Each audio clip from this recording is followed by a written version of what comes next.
ప్రకటన గ్రంథము 2 వాక్యాలు చదువుకుందామండి. 17వ అధ్యాయము 3, 4, 5 వచనాలు చదువుతున్నాను. అప్పుడు అతడు ఆత్మావశుడైన నన్ను అరణ్యానికి కొనిపోగా దేవదూషణ నామములతో నిండుకొని 7 తలలు 10 కొమ్ములను గల ఎర్రని మృగం మీద కూర్చుండిన ఒక స్త్రీని చూచితిని. ఆ స్త్రీ ధూమ్ర రక్తవర్ణము గల వస్త్రము ధరించుకుని బంగారముతోనూ రత్నములతోనూ ముత్యములతోనూ అలంకరింపబడినదై ఏక్యమైన కార్యములతోనూ తాను చేయుచున్న వ్యభిచార సంబంధమైన అపవిత్ర కార్యములతోనూ నిండిన ఒక సువర్ణ పాత్రను తన చేత పట్టుకుని ఉండెను. దాని నొసట దాని పేరు ఇలాగూ రాయబడి ఉండెను: మర్మము వేశ్యలకు భూమిలోని ఏక్యమైన వాటికి తల్లి అయిన మహాబబులోను. దేవునికి మహిమ కలుగును గాక. 2వ వాక్యం 14వ అధ్యాయము 9 నుండి 11 వచనాల వరకు. 9 నుండి 11 వచనాలు. మరియు వేరొక దూత అనగా 3వ దూత వెంబడి వచ్చి ఈ గొప్ప స్వరముతో ఇలాగ చెప్పెను: ఆ క్రూర మృగమునకు గాని దాని ప్రతిమకు గాని ఎవడైనా నమస్కారం చేస్తే తన నొసటి ఎందేమి చేతి మీదనేమి ఆ ముద్ర వేయించుకుంటే ఏమియో కలపబడకుండా దేవుని ఉగ్రత పాత్రలో పోయబడిన దేవుని కోపమును మత్స్యమును వాడు త్రాగును. పరిశుద్ధ దూతల ఎదుటను గొర్రెపిల్ల ఎదుటను అగ్నికందకముల చేత వాడు బాధింపబడును. వారి బాధా సంబంధమైన పొగ యుగయుగములో లేచును. ఆ క్రూర మృగానికి గాని దాని ప్రతిమకు గాని నమస్కారం చేయవారును దాని పేరు గల ముద్ర ఎవడైనా వేయించుకుంటే వాడును రాత్రి మగళ్ళు నెమ్మది లేని వారు ఉంటారు అని పరిశుద్ధ గ్రంథం తెలియజేస్తా ఉంది. దేవునికి మహిమ కలుగును గాక. మనం గత వారం ఒక వాక్యం చెప్పుకున్నాం. ప్రపంచమంతా 3 రకాలైనటువంటి జాతులు ఉంటారని. ఒకటి అన్యులు, 2 యూదులు, 3వదిగా క్రైస్తవులు, నిజ క్రైస్తవులు లేక పరిశుద్ధులు. భూప్రపంచమంతా ఈ 3 జాతులు వారి ఉన్నారు, ఇంకెవరు కూడా లేరు. అయితే ఈ 3 జాతుల్లో ఆ యొక్క శాసనాన్ని తీసుకుని వచ్చి ఈ 3 జాతుల వారిని మరి వాడికి నమస్కారం చేయాలి, ఆ ముద్ర వేసుకోవాలి అని వాడు మరి శాసనం పుట్టించినప్పుడు అన్యులందరూ నామకాల్సిన క్రైస్తవులందరూ కూడా ఏం చేస్తారు? వాడు చెప్పినట్టు లోబడి ముద్ర వేయించుకొని వాడికి సాగిల పడతారు. నేను అనుకుంటాను బహుశా యూదులు, ఇశ్రాయేలు ప్రజలు, దేవుని ప్రజలను బడి ఇశ్రాయేలు యూదుల ప్రజలు, నేను అనుకుంటాను వాళ్ళతో కనుక నిబంధన జరిగి ఉండకపోతే పరిశుద్ధులు అనబడే వారిని వాడు ఏం చేస్తాడని చెప్పుకున్నాం, బలవంతం చేస్తాడని ప్రకటన గ్రంథం 13వ అధ్యాయం 12వ వచనంలోను, మనం దానియేలు గ్రంథం 7వ అధ్యాయం 21వ వచనంలో కూడా మనం చూసాం. పరిశుద్ధులని వాడు మీరు ఇలా చేయండి అని బలవంతం చేస్తాడు. ఏం చేయాలని? యాంటీ క్రైస్ట్ కి మీరు సాగిలపడి నమస్కారం చేసి మొక్కాలని వాడు బలవంతం చేస్తాడు. రెండవది ఏం చేస్తాడు అంటే ప్రతి ఒక్కరి నొసట మరి వాడి పేరు గల సంఖ్య 666వ ముద్ర మీరు మీ నొసట కానీ మీ కుడి చేతిని కానీ వేయించుకోవాలని వాడు బలవంతం చేస్తాడు. ఏంటి అది? చదవండి. 13వ అధ్యాయం 17వ వచనంలో, ప్రకటన గ్రంథము 13వ అధ్యాయము ముద్ర అనగా 17వ వచనంలో 17వ వచనం మొత్తం చదువుతున్నాను. కాగా కొద్దివారు కానీ గొప్పవారు కానీ ధనికులు కానీ దరిద్రులు కానీ స్వతంత్రులు కానీ దాసులు కానీ అందరూ ప్రపంచంలో ఉన్న ప్రతి మానవుడు తన కుడి చేతి మీదనైనను తమ నొసటి ఎందైనను ముద్ర వేయించుకున్నట్లు ఆ ముద్ర ఏంటి? ఆ ముద్ర అనగా మృగము పేరు, అంటే యాంటీ క్రైస్ట్ పేరు ఉంటుంది అందులో. వాడి పేరు మన నొసటి వేసుకోవాలి, నొసటన వేసుకోవాలి, లేదా కుడి చేతి మీద, అరిచేతి మీద వెనకాల వైపు వ్రేళ్లకి మణికట్టుకు మధ్యలో ఒక స్పేస్ ఉంది. ఆ అరిచేతి వెనక భాగంలో అక్కడ కానీ వేయించుకోవాలి. అది ఏమంటున్నాడు ఇక్కడ? మృగము పేరైనను. ఆ ముద్ర అంటే ఏంటి? మృగము పేరైనను దాని పేరిట ఉన్నటువంటి, అంటే వాడి పేరులో ఉన్నటువంటి సంఖ్యలో ఏముంటది? వాడి పేరు. మృగము పేరైనను దాని పేరిట సంఖ్య అయినను వాడు తప్ప క్రయ విక్రయములు చేయటకు ఎవరికి అధికారం లేకుండానట్లు అది వారిని బలవంతం చేస్తుంది. ముద్ర అంటే ఏంటి? నొసటి కానీ కుడి చేతి కానీ ముద్ర అంటే, ఆ ముద్రలో ఏముంటుంది? ఒక స్టాంప్ ఉందండి, నా స్టాంప్ ఉంది, నేను మ్యారేజ్ లైసెన్స్ అని పాస్టర్ జి ప్రసాద్ బాబు అని పైన వస్తుంది, క్రింద ఏమని వస్తుంది? మ్యారేజ్ లైసెన్స్ అని వస్తుంది. ఆ 2 లైన్లు కలిగినటువంటి ఒక స్టాంప్ చేయించి మ్యారేజ్ చేసిన తర్వాత ఆ ప్రింటెడ్ ఆ యొక్క మ్యారేజ్ సర్టిఫికేట్ మీద క్రింద నాది స్టాంప్ అండ్ సిగ్నేచర్ అని ఉంటుంది. అక్కడ నా స్టాంప్ కొడతాను. ఆ స్టాంపులో ఏముంది? ఆ ముద్రలో ఏముంది? నా పేరు ఉంది, నా డిజిగ్నేషన్ ఉంది, నాకు అది అథారిటీ ఉంది. కాబట్టి ఆ పేరు ముద్ర అంటే ఏంటి చెప్పండి? పేరు. క్రూర మృగము పేరు. మరి ఆ పేరు ఏమొస్తుందో నాకు తెలియదు. 666 ముద్ర కూడా వాడి పేరు గల సంఖ్య అనమాట అది. కాబట్టి ఇది ప్రపంచమంతా కూడా శాసనం పుట్టించి చేయాలని వేస్తూ ఉంటారు. యూదులు అలా చేయరు, ఎందుకంటే అగ్రిమెంట్ చేయకపోయిన వాళ్ళు అవసరం లేదు. రెండవదిగా అన్యులు నామకాత క్రైస్తవులు అందరూ కూడా ఈ 2 పనులు చేస్తారు. వాడికి సాగిలపడి నమస్కరించి మొక్కుతారని మనం చూసాము. రెండవదిగా వాడి పేరున ఉన్నటువంటి వాడి పేరైనను వాడి సంఖ్య గల ఇక ముద్ర వాడు తప్పకుండా వేయించుకుంటారు. మిగిలింది పరిశుద్ధులు గనక వాడు బలవంతం చేస్తాడు. కాబట్టి వాళ్ళు ఎంత మాత్రము కూడా ఏం చేయరో చెప్పండి? సాగిలపడి వాడికి మొక్కరు. రెండవదిగా చెప్పండి, వాడి పేరైనను వాడి సంఖ్య అయినను నొసట కానీ కుడి చేతి మీద కానీ వేయించుకొనరు. అప్పుడు ఏం జరుగుతుంది అనేది రాబోయే దినాల్లో మనము ధ్యానించుదాం. అయితే వీడు ఏమని బలవంతం చేస్తాడు? ఈ 2 కూడా చేయాలని. కదండి. ఈ రెండు కూడా చేయాలని ముద్ర నొసట వేసుకోవాలి, కుడి చేతిన వేసుకోవాలి. ముద్రలు ప్రపంచంలో రెండు ఉన్నాయి, బైబిల్లో కూడా రెండు ఉన్నాయి. ఏంటి ఆ ముద్రలు? ఒకటి యాంటీ క్రైస్ట్ పేరున్నటువంటి ముద్ర లేక సంఖ్య. రెండవదిగా చెప్పండి, దేవుని పేరిట ఉన్నటువంటి దేవుని ముద్ర కదండి. ప్రపంచంలో ఉన్నటువంటి ప్రతి ఒక్కరూ ఏదో ఒక ముద్ర కలిగి ఉండాలి. రాబోయే దినాల్లో 7 సంవత్సరాలలో ప్రపంచమంతటా కూడా ప్రతి మానవుడు ఈ రెండు ముద్రలలో ఏదో ఒక ముద్ర ఖచ్చితంగా కలిగి ఉండాలి. ఒకటేమో యాంటీ క్రైస్ట్ పేరు కలిగినటువంటి ముద్ర, రెండవదేమో దేవుని పేరును కలిగినటువంటి ముద్ర. మన నొసట, మన కుడి చేతి మీద ఏ ముద్ర ఉంది? ఎందుకంటే మనం రక్షించబడ్డప్పుడు దేవుడు పరిశుద్ధాత్మ ద్వారా మన నొసట ఒక ముద్ర వేస్తాడని గత వారం చెప్పుకున్నాం కదండి. ఎఫెసీ పత్రిక 1:13లోను, ఎఫెసీ పత్రిక 4:30 మనం చదువుకున్నాం గత వారం. ఏ ముద్ర అది? దేవుని ముద్ర.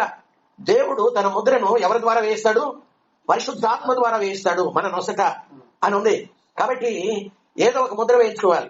దేవుని ముద్ర వేయటానికి దేవదూత ఒకటి వచ్చాడని గత వారం మనం చదువుకున్నాం.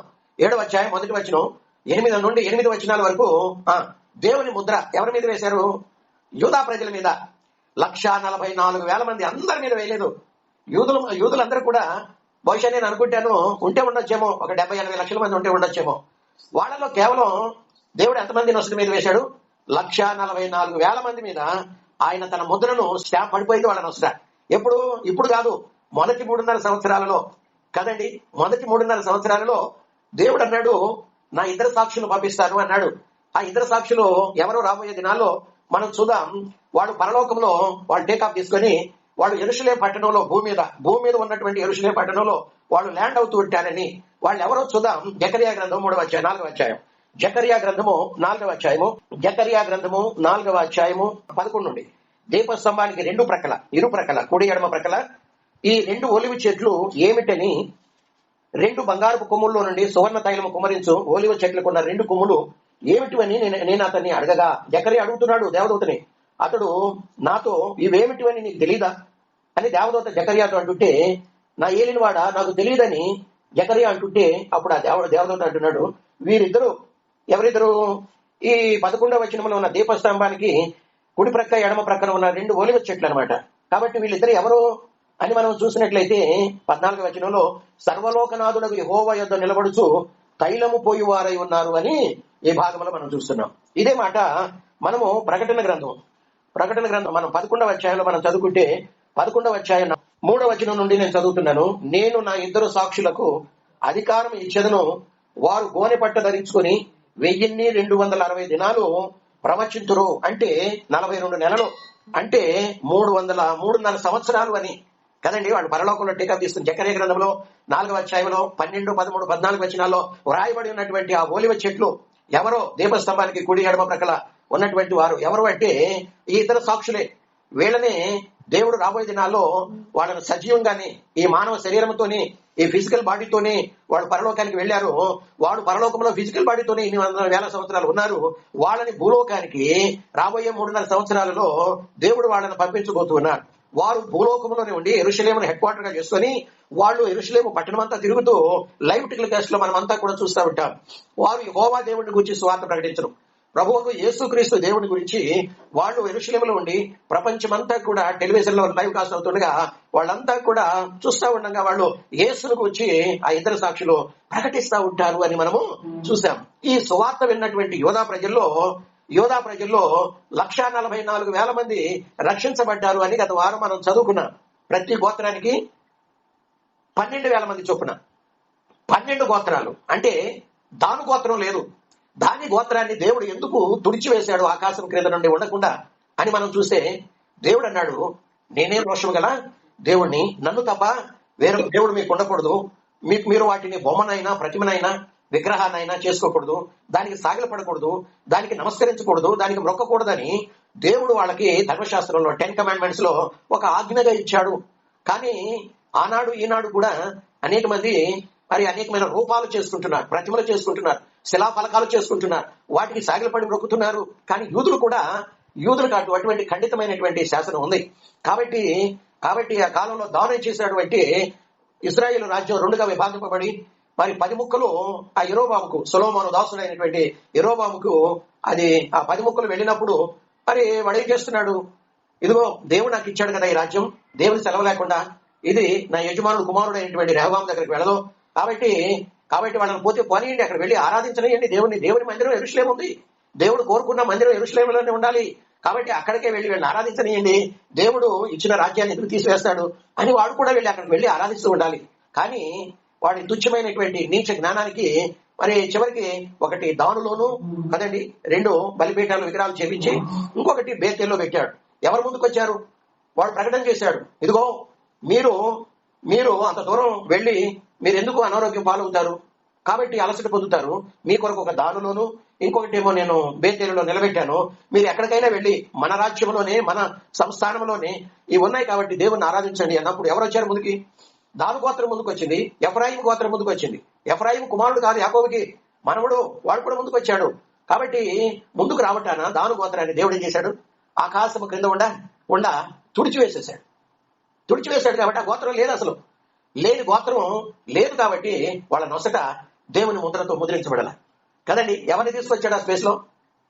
యోసేపు పెద్ద కుమారుడైనటువంటి మనష్య గోత్రాన్ని తీసుకొచ్చి, చూసారా ఈ 10 గోత్రాలు 1,44,000 మంది సంఘంతో పాటు ఎత్తబడి పరలోకంలో ఉన్నారు. లెక్కింప శక్యం కానిటువంటి గొప్ప సమూహంగా దేవుని సింహాసనం ఎదుట నిలబడి నీవు మాకు ఇచ్చిన రక్షణ కొరకాయ నీకు కోటాను కోట్ల స్తుతులు అని ఆరాధిస్తూ ఉంటే అందులో ఎవరున్నారు చెప్పండి? ఎవరున్నారు? మనష్య గోత్రం ఆ ధన్యత పొందుకుంది, దాను గోత్రానికి లేదు. పరలోకానికి వెళ్ళే అంటే దాను గోత్రానికి 1000 ఏళ్ల నీటి పాలన కాలంలో దేవుడు ఒక అవకాశం ఇస్తాడు అని మనకు యెహెజ్కేలు గ్రంథం 40వ అధ్యాయం 48వ అధ్యాయంలో వ్రాయబడి ఉంది. ఒక అవకాశం ఇస్తాడు 1000 ఏళ్ల. యేసు ప్రభువే ఆ యెరూషలేము పట్టణంలో తన సింహాసనం వేసుకొని రాజులకు రాజుగా ఉండి పరిపాలిస్తున్నటువంటి కాలంలో దానియులకు వాడు తిరిగి మారు మనసు పొంది రక్షణ పొందడానికి ఆ కాలంలో ఒక అవకాశం ఇస్తాడని పరిశుద్ధ గ్రంథంలో వ్రాయబడి ఉంది. దాను గోత్రం ఎత్తబడే సంఘంలో ఉండదు. ఆ 1,44,000 మందిలో 12,000 మంది వాళ్ళు ఉన్నారు, మిగిలిన వారు లేరు, భూమి మీద ఉన్నారు అని సంఘంతో పాటు పరలోకానికి వెళ్లి దేవుని ఆరాధించిన తర్వాత 3.5 సంవత్సరాల తర్వాత మరలా ఈ గోత్రాలు సంఘంతో పాటు ఆ గోత్రాలన్నీ కూడా తిరిగి భూలోకానికి వస్తాయని మనం చూస్తా ఉంటూ ఉన్నాం. దేవునికి మహిమ కలుగును గాక. కాబట్టి 2 ముద్రలు ఉన్నాయి. మన నొసట ఎవరి ముద్ర ఉండాలి? వాడి తలరాత తుడిచేసుకున్నాడండి అంటాడు దేవుడు. వాడి తల మీద రాత రాశాడు, మంచి రాత రాశాడు, కానీ వాడు తలరాత అండి, వాడి తలరాత అని పెద్దోళ్ళు అంటూ ఉంటారు. తలరాత అంటే దేవుడు ఆయన మన నొసట మీద ఆయన నామాన్ని లిఖించాడు, దేవుని ముద్ర వేశాడు. చాలా మంది ఏం చేస్తున్నారు? దేవుని మీద తిరుగుబాటు చేసి లూసిఫర్ లాగా, పరలోకంలో ఉన్న 1/3 దేవదూతలాగా, నోవహు కాలంలో ఉన్నటువంటి ఆ యొక్క దేవదూతలు, పడిపోయిన దేవదూతలు మానవులాగా, దేవుని బిడ్డలాగా ఆనాడు ఈనాడు తుడిచేసుకుంటున్నారు తిరుగుబాటు చేసి. దేవుడు రాసిన రాతను, తలరాతను, ఆయన ముద్రను నొసటి మీద ఏం చేస్తున్నారు? తుడిచివేసుకుంటున్నారు. కాబట్టి కడవరి కాలంలో ఉంటున్న మనము ఆ రీతిగా ఉండకూడదు అన్నటువంటిది దేవుని యొక్క ఆకాంక్ష, ఆశ్రయమై ఉంటుందని దేవుని లేఖను మనకు తెలియజేస్తా ఉంది. దేవుని స్తోత్రం కలుగును గాక. కాబట్టి ఇంకొకటి చూద్దాం. ఇప్పుడు మనం చదువుకున్నాం ప్రకటన గ్రంథం 17వ అధ్యాయం 3 నుండి 5 వచనాల వరకు మనం చదువుకున్నాం. ముఖ్యంగా 5వ వచనంలో మనకేం కనబడుతుంది? చదవండి. ప్రకటన గ్రంథం 17వ అధ్యాయం 5వ వచనంలో మనకేం కనబడుతుంది? దాని నొసట మనకు 3-4 వచనాల్లో ఒక స్త్రీ కనబడుతుంది. ఆ స్త్రీ ఎక్కడ కూర్చుందంటే ఎక్కి క్రూర మృగం మీద కూర్చుంది. ఆ స్త్రీ చదవండి ఇప్పుడు 5వ వచనం. స్త్రీ నొసట నేను చదువుతున్నాను. 17వ అధ్యాయములో మనము చదువుకుంటే 5వ వచనంలో దాని నొసట దేని నొసట? 4వ వచనంలో ఒక స్త్రీ కనబడుతుంది. 3వ వచనం 4వ లైన్ లో మనం చదువుకుంటే 7 తలలు 10 కొమ్ములను గల ఎర్రని మృగం మీద కూర్చుండిన ఒక స్త్రీని చూచితిని. యోహాను చూస్తున్నాడు ఆ స్త్రీని. అది ఎక్కి ఎక్కడ కూర్చుంది? అది క్రూర మృగం మీద, అంటే యాంటీ క్రైస్ట్ మీద. ఈ యొక్క రోమ స్త్రీ అంటే మతమని అనుకోవాలి అని, మృగము అంటే రాజ్యము లేక రాజు అనుకోవాలని మనం 2 వారాల క్రితం చెప్పుకున్నాం. ఈ స్త్రీ అంటే మతము ఎవరి మీద కూర్చుంది?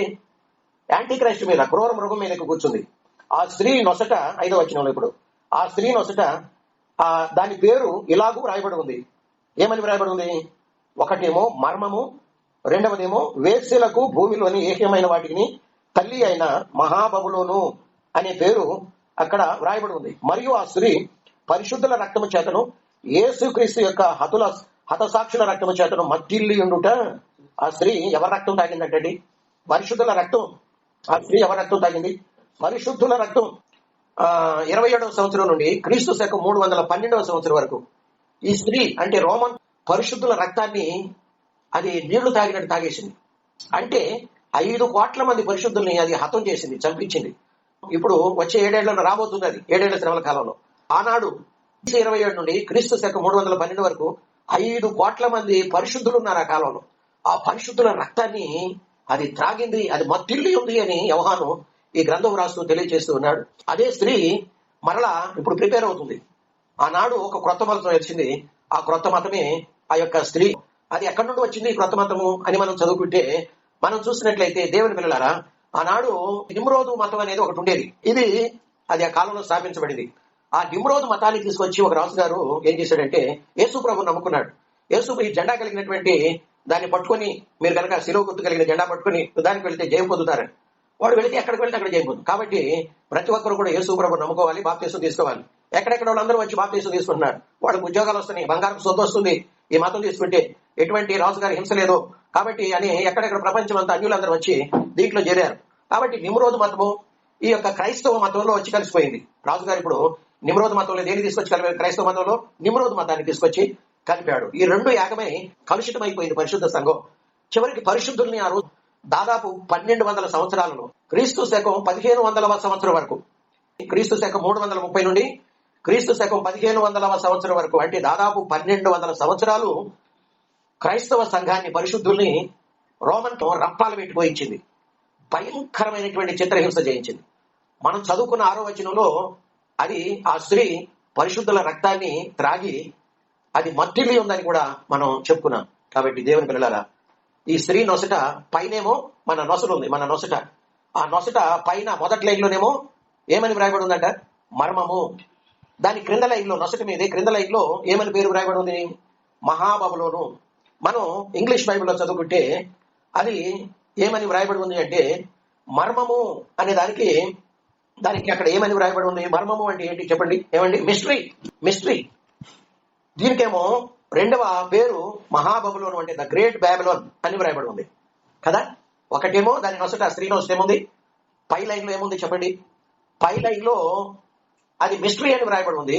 సెకండ్ లైన్ లోనేమో అది కాదు. అయితే రాబోయే దినాల్లో యేసు ప్రభు మన ప్రతి ఒక్కరి నొసట ఏమని వ్రాయాలనుకుంటున్నాడు? 3వ అధ్యాయం 12వ వచనం, ప్రకటన గ్రంథం 3వ అధ్యాయం 12వ వచనంలో మనం చదువుకుంటే యేసు ప్రభు రాబోయే దినాల్లో మన నొసట ఏమని పేరు వ్రాయాలి అనుకుంటున్నాడు అని అంటే 3 లైన్లు రాయాలనుకుంటున్నాడు మన నొసట. మొదటి లైన్లోనేమో, పై లైన్లోనేమో ఏమని వ్రాయాలనుకుంటున్నాడు అంటే 12వ వచనం 4వ లైన్లో, మరియు నా దేవుని పేరును పైన వ్రాయాలనుకుంటున్నాడు యేసు ప్రభు. పరిశుద్ధుల నొసట తండ్రి అయిన దేవుని పేరు రాయాలనుకుంటున్నాడు. దాని క్రింద అంటే మధ్య లైన్లోనేమో పరలోకములో నా దేవుని యొద్ద నుండి దిగివచ్చుతున్న నూతనమైన యెరూషలేమును నా దేవుని పట్టణపు పేరు. రెండో లైన్లో ఏమొస్తుందండి? దేవుని పట్టణపు పేరు, యెరూషలేమును దేవుని పట్టణపు పేరు. 3వ లైన్లో ఏమొస్తుంది మన నొసట? నా క్రొత్త పేరు వారి మీద వ్రాసెదను అని చెప్పి మాట్లాడుతూ ఉన్నాడు. నా పేరు అంటే యేసుక్రీస్తుకు ఒక కొత్త పేరు ఉంది. ఆ పేరేంటో మనకు తెలీదు. ఆయన క్రొత్త పేరు కూడా రాబోయే దినాల్లో 7 ఏళ్ల శ్రమల కాలంలో 2 ముద్రలు కలిగినటువంటి వారు భూలోకం అంతా నిండి ఉంటారు. ఒకటేమో దేవుని ముద్ర, దేవుని పేరున్నటువంటి ముద్ర. రెండవదేమో ఆ యొక్క యాంటీ క్రైస్ట్ పేరున ఉన్నటువంటి ముద్ర. ఇక్కడ మనం చూసినట్లయితే ఆ స్త్రీ నొసట మర్మము అని, మహాబబులోను అని 2 లైన్లు పేరు వ్రాయబడి ఉంది. అయితే ఆ 7 ఏళ్ల శ్రమల కాలంలో పరిశుద్ధుల నొసట ఏమని వ్రాయబడి ఉంటుంది? పై లైన్లోనేమో తండ్రి అయిన దేవుని పేరు, మధ్య లైన్లోనేమో చెప్పండి, మధ్య లైన్లోనేమో నూతన యెరూషలేమును పట్టణపు పేరు, మూడవదిగా యేసుక్రీస్తు యొక్క క్రొత్త పేరు. ఒకవేళ మీ నొసట మర్మము, మహాబబులోను అనే పట్టణం పేరు కనుక ఉంటే మీరు ఆ స్త్రీకి చెందినవాడు.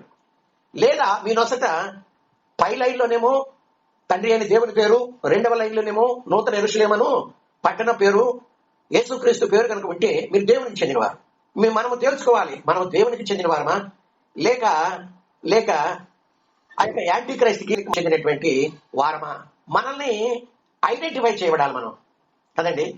మనము ఐడెంటిఫై చేయబడాలి. ఎవరి చేత ఐడెంటిఫై చేయబడాలి?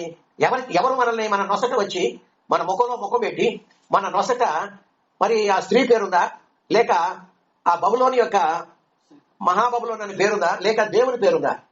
ఈ 2 రకాలైన పేర్లు మనకు కనపడవు, మన ఈ కంటికి కనపడవు. మరి ఎవరు కనబడతాయి? రాబోయే దినాలలో మన నొసట ఎవరి పేరు ఉంది అనేది మిడతలు ఉన్నాయి బైబిల్లో. ప్రకటన గ్రంథం 9వ అధ్యాయము మొదటి 7 వచనాల్లో చదువుకోండి. మిడతలు అగాధంలో నుండి పొగలో నుండి పైకి లేస్తాయి. అగాధంలో వాడు తాళం చెవి చేత బంధించబడ్డాయి ఆత్మలు. ఆత్మలే మిడతలు, మిడతలే ఆత్మలు.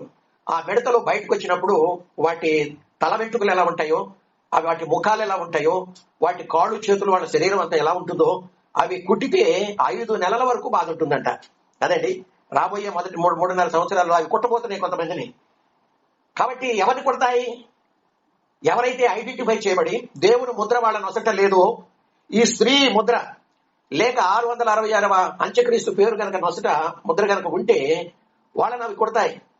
కాబట్టి అవి ఐడెంటిఫై చేస్తాయి నీ నొసట దేవుని ముద్ర ఉందో లేకుంటే ఆ స్త్రీ పేరు గల ముద్ర ఉందో. తలలు వంచుదాం, ప్రార్థనలో మనం గడుపుదాం కొద్ది నిమిషాలు. దేవుని వాక్యాన్ని మననం చేద్దాం. దేవుని సందేశం మన దగ్గరకు వస్తుంది. ఈ సంఘటనలో వచ్చి దేవుడు మనకు ముందుగానే తెలియజేస్తున్నాడు. మనము ధన్యజీవులు. ఎలాంటి ముద్ర? 666వ ముద్ర ఒకసారి పడిందా, లేక మహాబబులోను మర్మము అనే అలాంటి మరి ముద్ర మన నొసటి కనుక పడిందా, ఆ తేళ్లు వచ్చి కొడతాయి. తేళ్లు 5 నెలల వరకు ఆ బాధ. చద్దామంటే చావు ఉండదు, మరణిద్దామంటే మరణం రాదు. కానీ మరణం రాదు. ఒక రోజు కాదు, 100 రోజులు కాదు, అవి యుగయుగాలు. ఆ యొక్క వాళ్ళ ఆత్మ తర్వాత దేవుని సింహాసనం ఎదుట నిలబడి ధవళ సింహాసనం ఎదుట తీర్పు పొంది నరకంలో పడవేయబడతారు. కాబట్టి రాబోయే దినాలలో మిడతలు మనల్ని ఐడెంటిఫై చేయబోతున్నాయి. మనం దేవునికి చెందిన వారమా, లేక ఆ స్త్రీకి, లేక యాంటీ క్రైస్తుకి చెందిన వారమా? మన నొసట ఎవరి ముద్ర ఉంది అనేది మిడతలు ఐడెంటిఫై చేయబోతున్నాయి.